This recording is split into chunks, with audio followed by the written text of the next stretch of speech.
candidates are doing, what are some of the things they're talking about, some of the real issues in these districts. Everybody's not talking about Trump all the time because some of these districts have some very real issues in front of them. One such person who's running for office, dealing with some of the real issues in a very competitive district, he's trying to flip it, is my man, former Georgia NAACP Georgia State Conference President, Pastor, the Reverend Dr. Francys Johnson, running as a Democrat in the Georgia 12th. Hey, man, good morning, buddy. How are you? Good morning. I'm glad to be with you, Mark, and with all the listeners across the nation, tell you about what's going on in Georgia's 12th. It's centered in Augusta. That's the hometown of James Brown, the hardest working man in show business. Yes, sir. I'm the hardest working man in this midterm election. How's campaign going, Francys?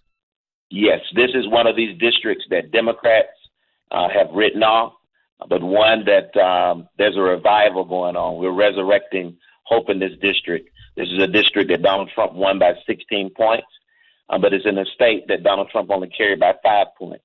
So we started this race 16 points down. By the midterm, we had cut that lead down to 9 points. According to my opponent, his own polls, this is a 5-point race. Let me translate that to you. There are 15,000 votes separating me from reclaiming a rural district in the heart of the Bible Belt, Southern South. We're cracking that code, and we're doing it in the way that William Barber did it in North Carolina. We're doing it in the way that progressives must do it. We're leading with our values. We're not running to the middle. We're standing for what we believe in, which is sensible, strong, and smart policy that will benefit all the residents of this district, white, black, and brown. And my opponent simply hadn't represented any of those interests except for the corporate interests that bought his seat in the first place. So talk to us a little bit, too, about the demographics in the district, because we know how important the black vote is throughout all of this. So what are the demographics down there in the 12th in particular? Yes, so the 12th district, and Eric Holder will tell you this, he's suing right now as a part of his national gerrymandering suit over the 12th. It was drawn to be a Democrat district and to be a minority district as a part of the growth of Georgia's minority population in the South. Republicans got their hands over the General Assembly and drew it from being a 8-point advantage to a Democrat and to a minority to a 9-point demographic advantage to the Republican. And in Georgia, there's a 95% correlation between Republican, it means white. And so the district trends 9 points towards the Republican advantage. It's made up of 36% African American. You add other people of color, Latino, Asians, and others, and it rises to about 46%. So we are in a position to build a coalition between not based on identity, but based on values. I don't believe that working white people want anything different than college-educated black folks. They want to be able to drink water that doesn't kill them. They want to be able to drive on roads and across bridges that will not collapse. They want schools that will teach their children and prepare them for the global opportunities that are theirs. And they want an economy that works for everybody. My opponent is bragging about a so-called tax reform bill that will raise the taxes on the working families of this district. It will benefit no one but his corporate cronies that have paid for his campaign and bought his seat. And oh, by the way, they're trying to act like they're not concerned about this seat. My opponent and his wealthy friends have loaned his campaign $1.1 million over the last week. You don't do that unless you see a threat. Yeah, they obviously do. So tell us, when I'm looking at your tweet about this too,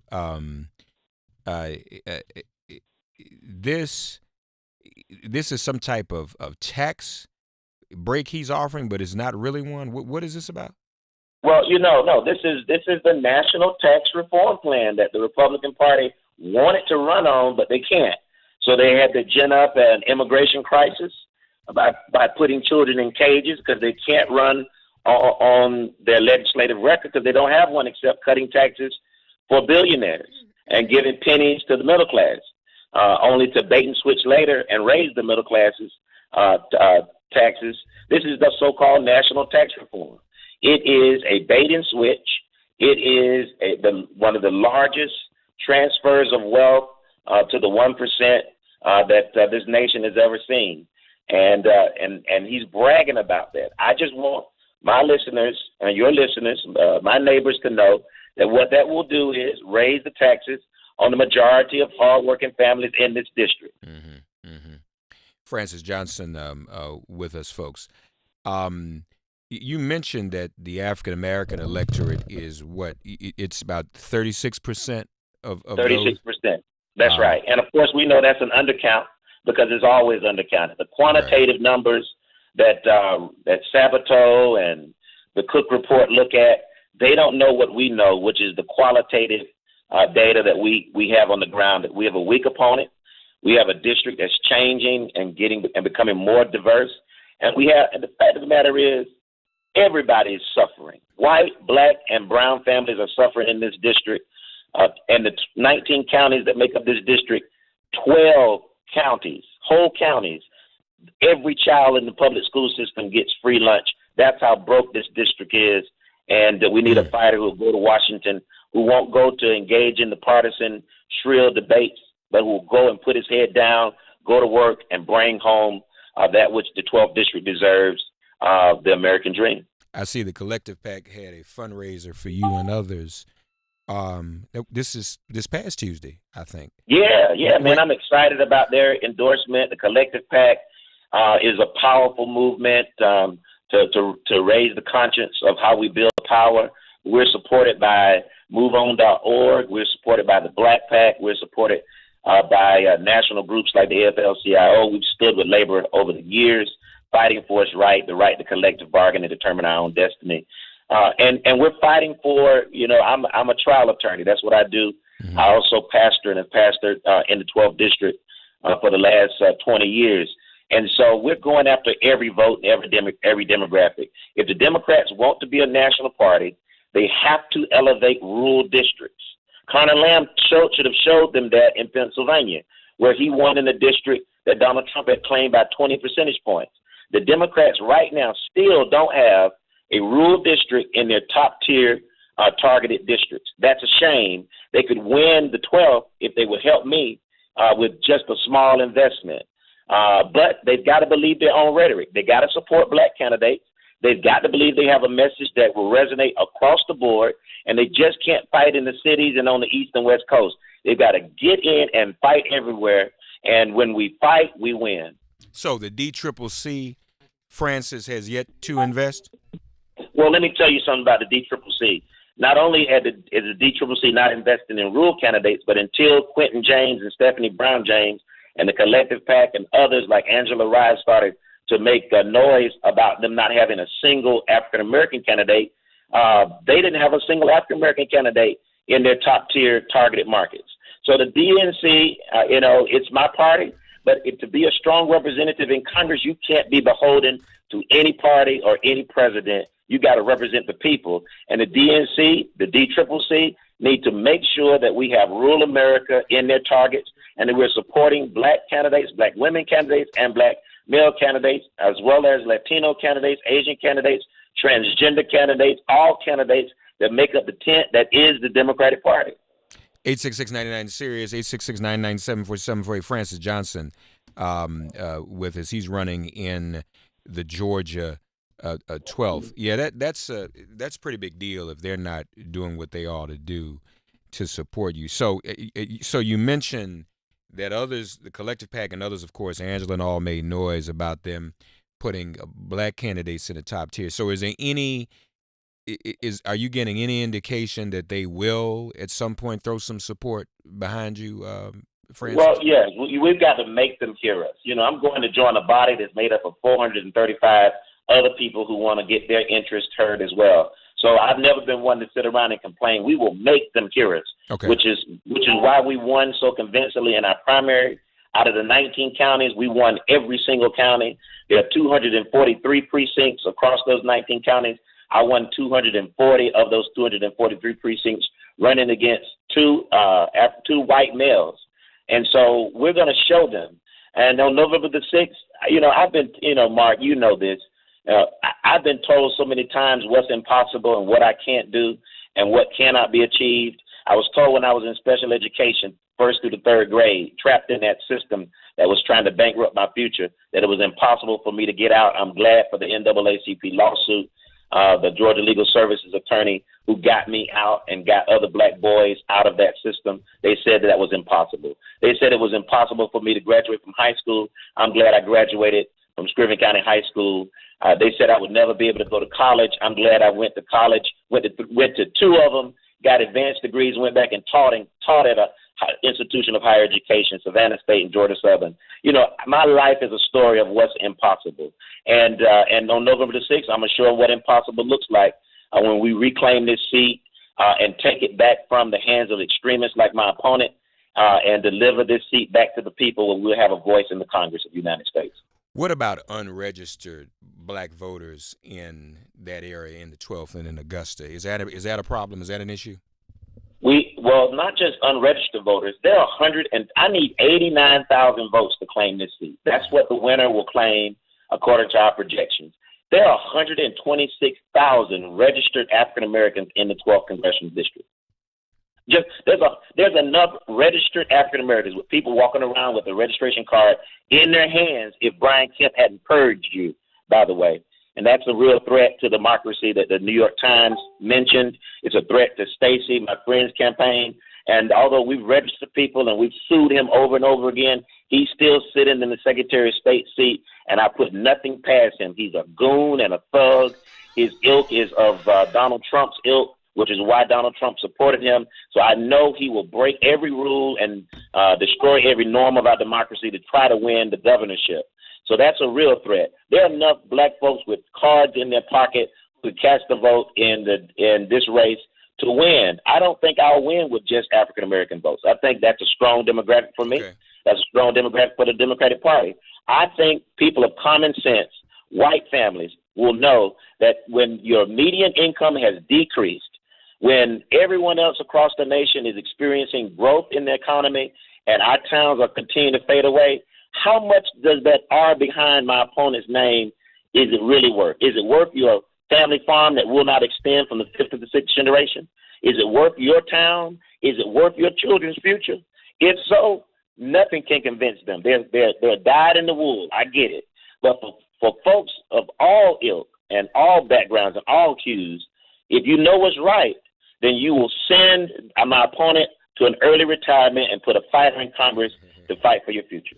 All right, Francys Johnson running in the Georgia 12. What is, because you mentioned income too, and obviously you, as you said, you're appealing to voters even outside the African American community, and that's a good thing too. I want to hear more about that. But first, Francys, and folks, quick calls for Francys Johnson.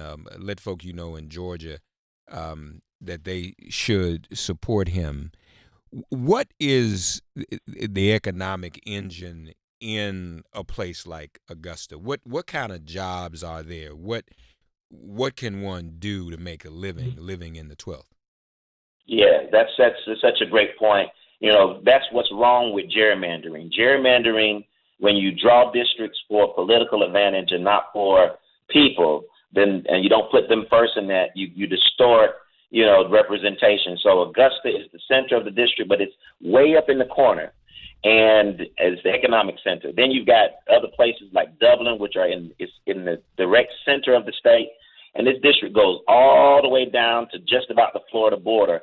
So there's communities that don't have a lot in common sort of packed into this area because Republicans were trying to achieve a political advantage and make the district more white, and they thought more Republican.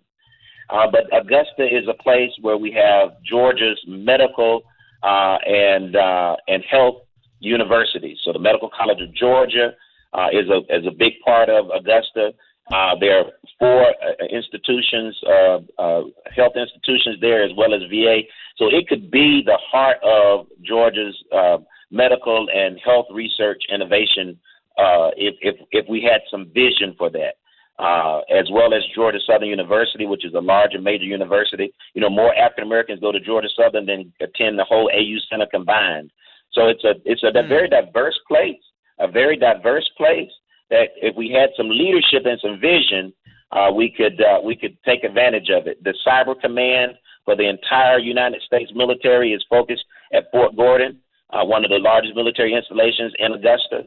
But at the same time that Cyber Command is there, my opponent, while being a member of Congress, voted against authorization, which was given $358 million to defend this midterm elections. Who votes against $358 million, a great portion of which may have come to Augusta, since this is the heart of Cyber Command? He is ridiculous. He's not sensible, not smart, and not strong enough to represent the hardworking people in this district.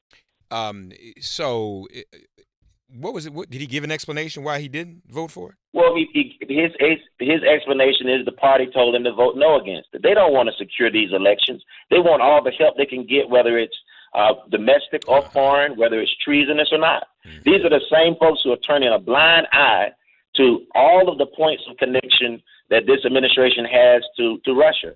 Remember, they said equivocally, we've had no contact with Russia. And then there were meetings that could be proved. And then they said, well, we talked about adoption. And then we discovered that, no, those meetings weren't about adoption. They were about getting dirt on another candidate for president from a foreign government. And then when that was disclosed, well, we didn't get the information that we wanted to get.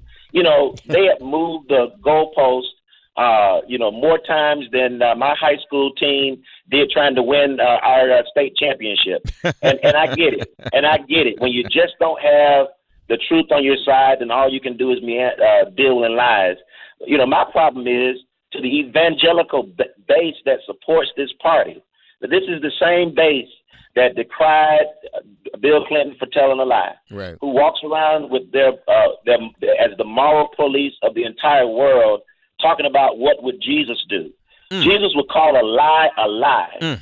And in this moment, they're afraid to do that, and they're willing to even support my opponent who votes against their economic interests in order to support that kind of lie. But what we know is that the truth will make us free. So it's my job to tell the truth and to spare not, and that's exactly what we're doing on this campaign trail. Tell the truth and shame the devil. Do you have? Are there a lot of evangelicals? Is there an evangelical movement in the 12th?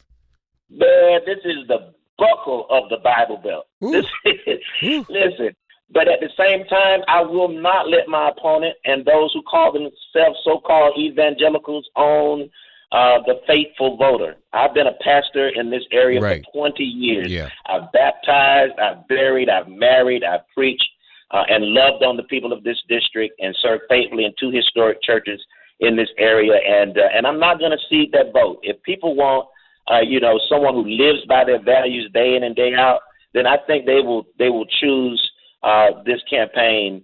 Folks should know that many are called, but few are chosen.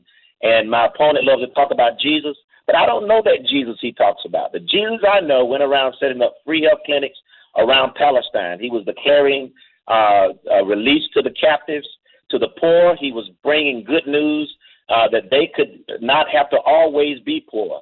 And so when I look at the tax code, I know we can do better than just benefit the 1%.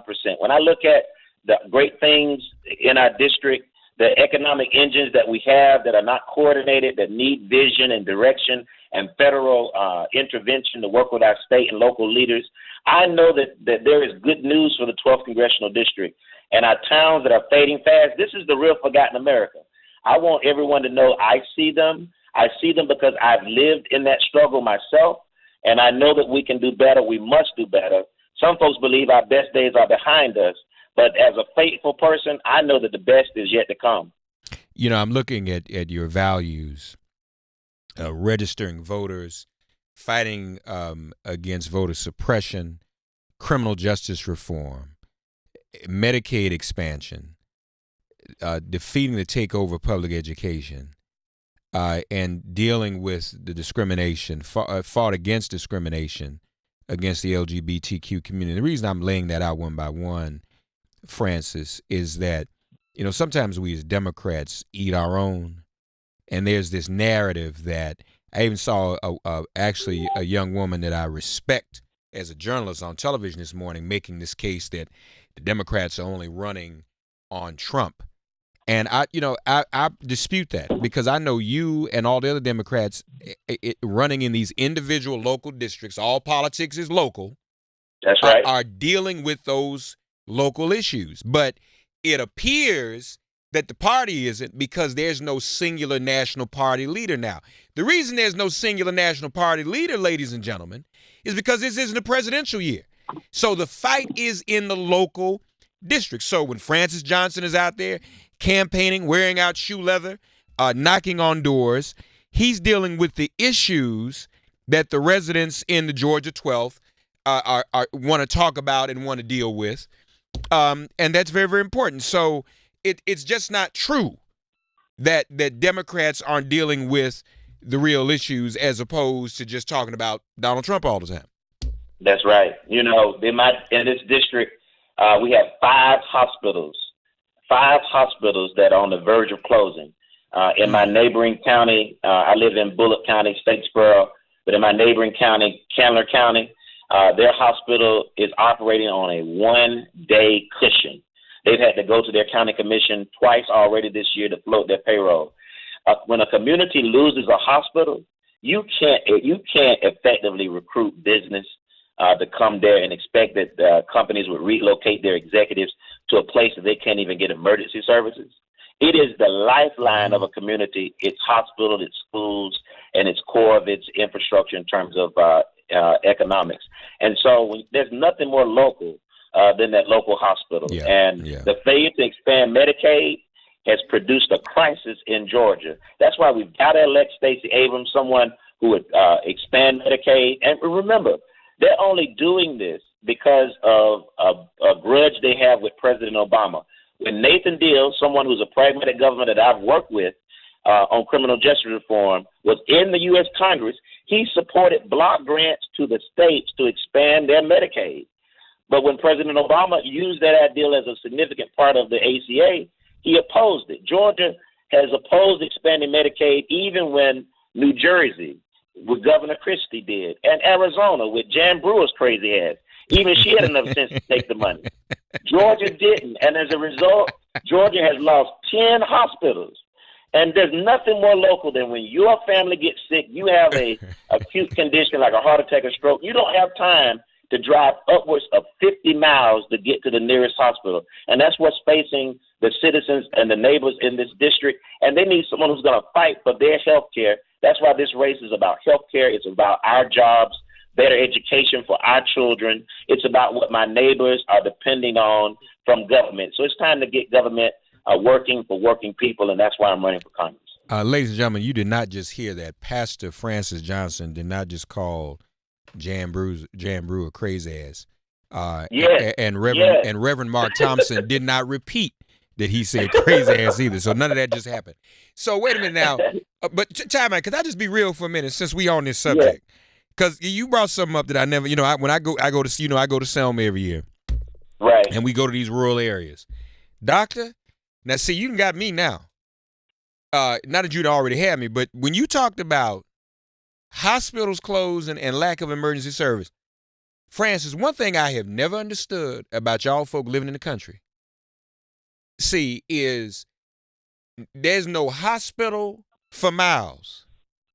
So if something happened to me and I'm down there, how long gonna take the ambulance to get to me?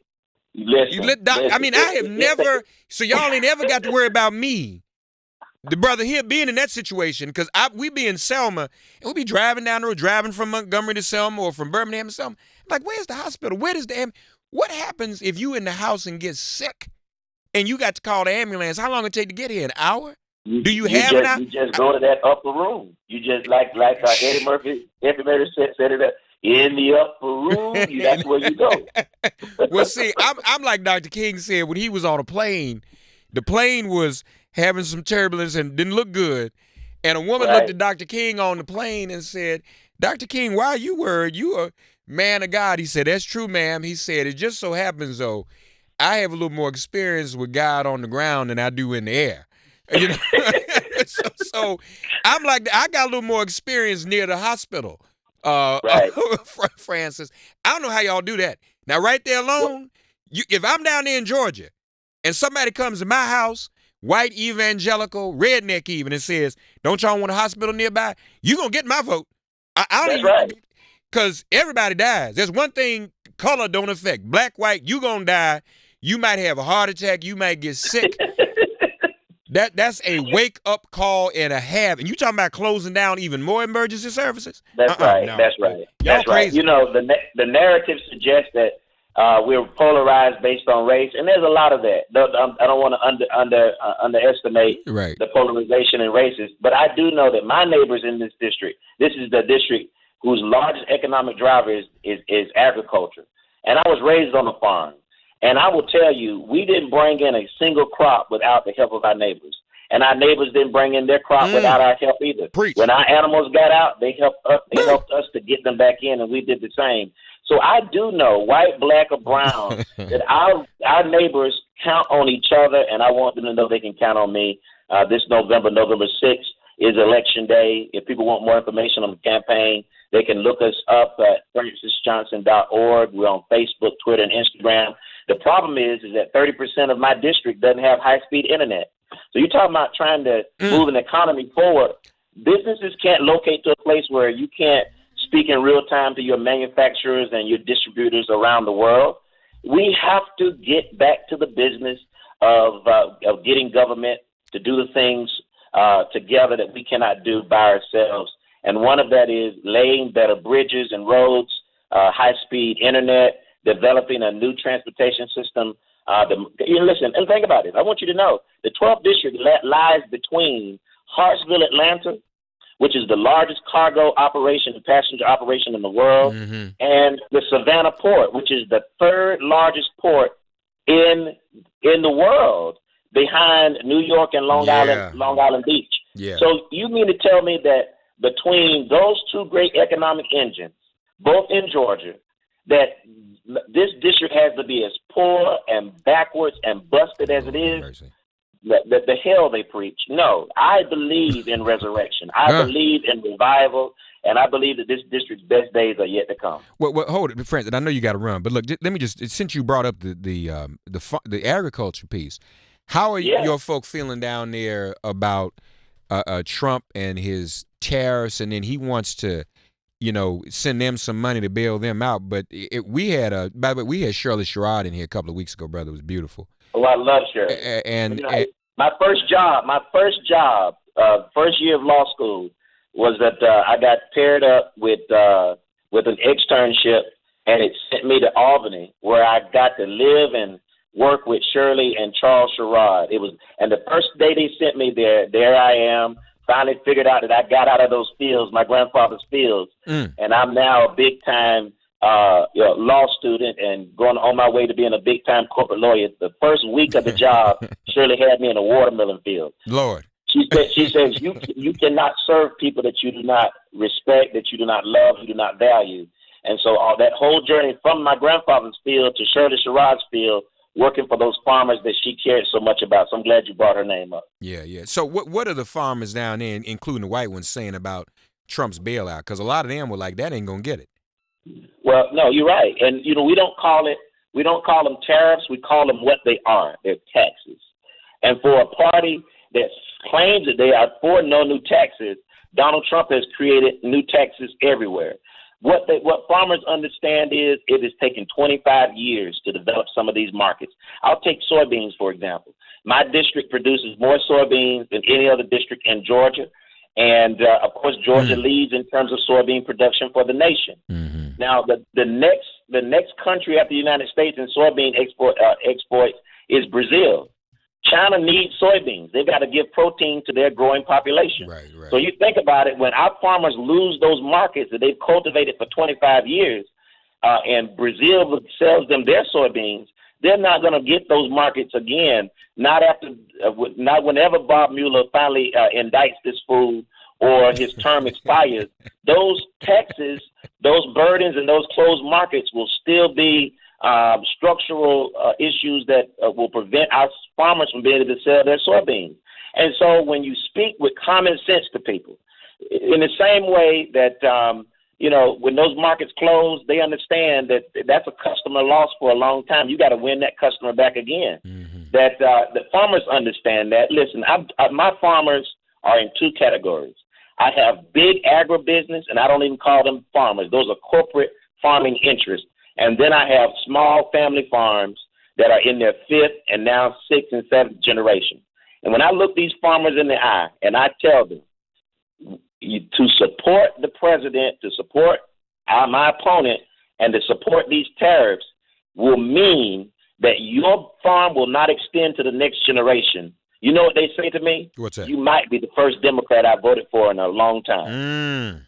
They know what's in their own best interest. And when you deracialize things as you must, and that's the only way I've been successful in Georgia as a trial lawyer and as the NAACP in terms of my leadership there, is because I know that race changes everything in our society just about, but it doesn't have to be. Martin was successful. Shirley Sherrod was successful when they appealed to the best interest of people. And people's best interest, they know for themselves. And once we peel back the race, which is largely a distraction, race is a tool that the corporate cronies use to distract people so they won't get to the real issue. Once you decode that for them and help them with that, then it doesn't matter if you're polka dot. If you're speaking about what's in their best interest, people will do that. Francys Johnson with us, folks. And listen, you know how I know about the Port of Savannah? Last week I was in Phoenix participating. I was honored to be invited to speak and moderate part of the A. Philip Randolph Institute annual convention. And the head of the longshoremen from that Savannah port was there. I can't think of the brother's name right now, but he was talking about the comparison between Savannah, New York, and Long Beach. So I knew about that, bro. I got my little education about that. We've got an amazing opportunity, and it's not singular to the 12th. This is an amazing country, and there are narratives and stories from all of these congressional races. I'm glad you're focusing on the midterm. My job is to tell the story of my neighbors and how we're going to get over. And some of us are down in the valleys. There's some people who suffer from double-digit unemployment through the boom of the 90s and the 2000s. The dot-com boom missed them, but this midterm will not miss them. We saw an uptick in the midterm primary numbers. More than 200,000 Democrats voted this term around, and Republicans voted across the state. The wave is a-coming. But it's not the wave the Democratic Party is expecting. I am not coming to D.C. to tote the party line on these huge economic packages like TPP. I'm not coming to Washington D.C. to support the party line in terms of party leadership necessarily. I'm committed to putting the interest of my neighbors in the 12th first. So I don't think the Democratic Party knows what's coming for them. We are coming up from rural places. We're coming up from places that they didn't necessarily help us to win. We're coming with no one's interest but our neighbor's interest at heart. Amen. Francys Johnson. That's Francys with a Y, folks. Follow him on Twitter. Go to Francys Johnson. You still need some money, brother? Or you got all the money you need? What's up? No, listen. I was going to ask you if I could borrow $20 from you today. You good, man. You don't need no money. Francis don't need no money, y'all. Francis don't even worry about the money part. He good. No, I'm just kidding. Francys Johnson. Francys with a francysjohnson.org, folks. Go there, give generously. All these candidates need your money. And even the small dollar donations make a difference, don't they? Yeah, they do. Let me tell you, we spent $20 million losing the 6th congressional district last time around with John Ossoff. My friend Lucy Macbeth, whose son Jordan Davis was killed, she's going to win that district. It will be an expensive district to win. My district, we can win it at a discount. I could win this district with $500,000 extra, which is small pennies in the global scale. So you all send me some money. Send it quick. Borrow it from your sister, your brother, your cousin, them. Pastors, get up and put your money where your mouth is. Thank you, Mark, for highlighting this race today. Y'all hear that? He can do this for a discount, satisfaction guaranteed. The brother is a salesman. We going through your Twitter, and we're up on Periscope right now. I see the picture of you and your wife, very intimate, loving picture for a pastor on the thing. He done cussed and got listen, some man. I heard the intimacy word on of the the Lord. thing. Be fruitful and multiply. Oh Lord! You, Wait a minute, stop. can Let's stop tell I right got there. sense. Stop right there. Let me save you from yourself, brother. Let's just put a comma right here. This we will talk. This will not. Let me tell you something, Francis. This is not a one-off. This is not the last time we're gonna talk before November 6th. What are we? 81 days out, I think. Yes, and counting. That's right. Counting. So, you all, we need to do this. I'm now concerned about what you tell me about the DCCC. So, I need to get involved. I'm gonna be talking to Quentin later today of the Collective Pack. We need to get in the middle of that. That's right. And deal with that. But my brother, love you. Congratulations. Keep on pushing. FrancysJohnson.org. Now, what you have heard today, you ought to take very, very seriously. Francis is representative of what a lot of our candidates are doing. All politics is local. Francis, love you, brother. Much love to the family. I need to figure out a way to get down there and help you out in person a little bit. Let me try to work that out too. So I've already put you down on the revival schedule. William Barber is coming in to preach. Okay. You coming in to preach. All of my friends from all over need to come down to South Georgia. We'll put out the low country boil for you. Okay. Boiled peanuts. We'll get it all ready for you. Come on down, have a good time. All right. Yeah, let's work all that out. Francis Johnson, Francis with a Y, FrancysJohnson.org. Also Francis Johnson on Twitter. Thank you, my brother. Thank you, sir. Take care now. All right. Take care now. We'll talk again. 866-99-SIRIUS. So I don't want nobody else to call me saying we're not discussing issues like y'all did yesterday. Don't call me no more with that, because I will come unglued. All right? When we talk about the issue, and the N-word don't matter. All of it matters. All of it matters. We can walk and chew gum at the same time. Somebody gets called yesterday. You didn't talk about economics enough. And then what do? We had Chad Stone on from the Sit On Budget. As soon as that person called Brittany, then we had the president of Howard University on talking about U.S. Chamber of Commerce. So you pay attention long enough and listen to the show, you will find out we talk about everything. Yeah.